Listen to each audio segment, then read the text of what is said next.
Hey, what's up everybody? Infinite PC Gaming here with the benchmark video for the latest Gears of War 4 game, which released on October 11th, 2016. In these benchmarks, we'll be looking at the performance of my Intel 5930K and Sapphire Fury X in 1080p, 1440p, and 4K in both Ultra and Insane mode. After that, we'll see how the performance is with async compute and tile resources either turned on or off, both on, off on.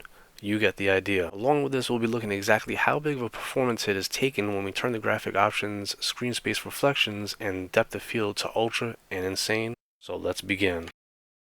First up, the benchmarks at 1080p, 1440p, and 4K in both Ultra and Insane.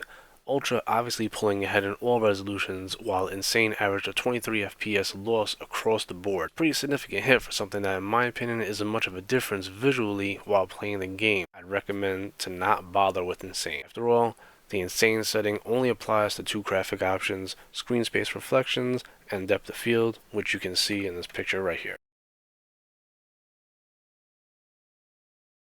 Next up, let's take a look at the performance when we toggle async compute and tile resources on and off. Not much of a difference from having both on to either one of them being on or off. However, when we look at both turned off, that is when we see the biggest hit of 12 frames per second. So looking at this, it's safe to say to keep both options on for better performance.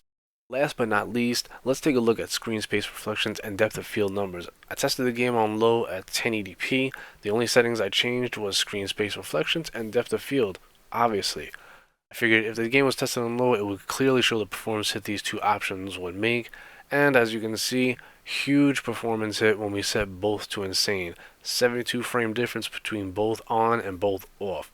However, it looks like screen space reflections is the big performance hitter here, knocking off 74 frames while being the only option on, with everything else set to low, mind you.